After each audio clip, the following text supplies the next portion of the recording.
தேவனுடைய பிள்ளைகளை ஆண்டவருடைய நாமத்தினாலே இருதயத்தின் ஆழத்தில் இருந்து உங்களுக்கு நல்வாழ்த்துக்கள். மத்தேயு எழுதின சுவிசேஷம் 16ஆம் அதிகாரம் 26வது வசனத்தை வாசித்து இந்த நாளுக்காக நாம் ஜெபிப்போம். மனுஷன் உலகம் முழுவதும் ஆதாயப்படுத்தி கொண்டாலும் தன் ஜீவனை நஷ்டப்படுத்தினால் அவனுக்கு லாபம் என்ன? மனுஷன் தன் ஜீவனுக்கு ஈடாக எண்ணத்தை கொடுப்பான். இந்த வசனம் நமக்கு ஒரு முக்கியமான உண்மையை சொல்லுகிறது. இந்த உலகத்திலே நாம் பணம், புகழ், வெற்றி ஆகியவற்றை எவ்வளவாய் சம்பாதிக்க முயற்சி செய்தாலும் இவை அனைத்தும் தற்காலிகமானவைகள் என்று ஆண்டவர் இந்த இடத்துல பேசுகிறார்.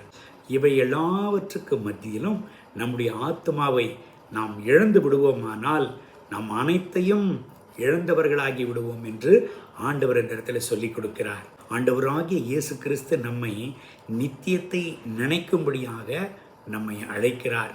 உலகத்தை அல்ல, தேவனை தேர்ந்தெடுக்க வேண்டும் என்று நமக்கு சொல்லிக் கொடுக்கிறார். இன்று நாம் என்னதை தேர்வு செய்து கொண்டிருக்கிறோம்? உலகமா அல்லது ஆத்மாவா?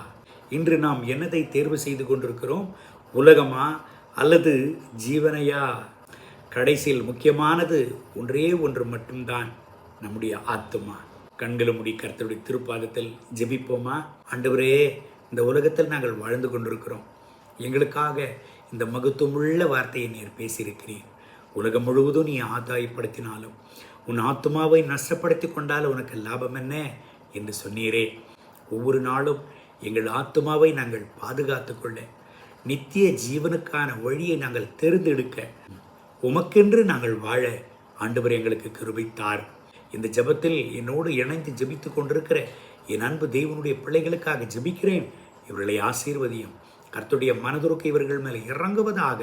உமக்கென்று ஆண்டவரே இன்னமும் வாழ, அநேக பேரும் உடைய வருகைக்காக ஆதாயப்படுத்த இந்த பிள்ளைகளை நீர் உபயோகியும், பயன்படுத்தும். இவர்களை நீர் பாதுகாத்துக் கொள்ளும். இயேசுவின் நாமத்தில் பிதாவே, ஆமென், ஆமென்.